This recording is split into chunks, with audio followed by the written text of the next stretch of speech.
বাবা, সন্তান, তাদের স্বামী, স্ত্রী, শ্বশুর শাশুড়ি ও তাদের স্বজন সবাই শিক্ষক। গাইবান্ধার কুঞ্চিপাড়ায় এ শিক্ষক পরিবার এবং তাদের স্বজনদের মধ্যে প্রায় ১০০ জনের বেশি আছেন শিক্ষকতায়।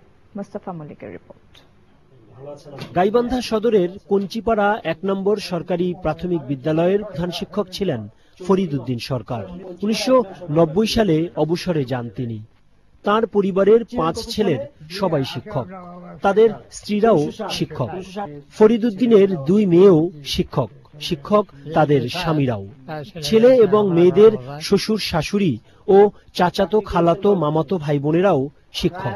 আনন্দের জন্যই এই পেশায় নিয়োজিত আছি আমি।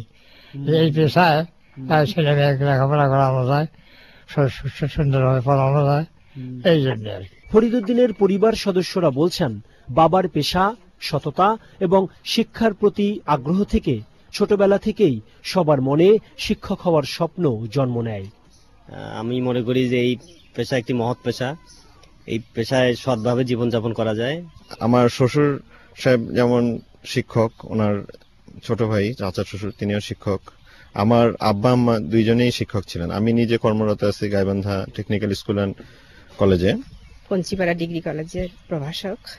তবে ছোটবেলা থেকেই শিক্ষকতার সাথে জড়িত হওয়ার ইচ্ছা ছিল, সেই সুবাদে আমি একজন শিক্ষক। পরে বিয়ে হওয়ার পর দেখলাম যে আমার হাজবেন্ডও শিক্ষক, আবার ফ্যামিলি অন্য যে সদস্য তারা সবাই, আমার ভাসুর, আমার দেবর, তারপর জায়েরা, আবার আমার ননদ, এরা সবাই শিক্ষক। বাবাকে দেখতাম, চাচাকে দেখতাম, তারপর বড় হয়ে ভাইদেরকেও দেখতাম। তারপর আমারও অনেক ছোটবেলায় চাকরিটা হয়ে গেল শিক্ষকতা।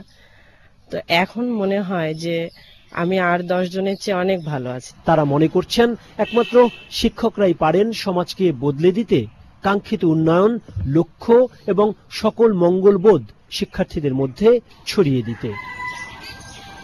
সমাজে স্বল্প যে কয়েকজন মানুষ, যে কয়েকটি পেশা নিজের ভিতরে সবকিছু উজাড় করে দিয়ে অন্যকে আলোকিত করতে পারেন, তেমনি একটি শিক্ষক পরিবারের এই সদস্যরা। তারা বলছেন, তারা নিজেরা যেভাবে আলোকিত হচ্ছেন তেমনি আলোকিত করতে চান এই পুরো দেশটাকেই। সত্যিকার অর্থেই এই শিক্ষক পরিবার কিন্তু সারা দেশেই একটা দৃষ্টান্ত। গাইবান্ধা জেলার শুকনগরের এই শিক্ষকের বাড়ি থেকে মোস্তফা মল্লিক, চেন্নাই।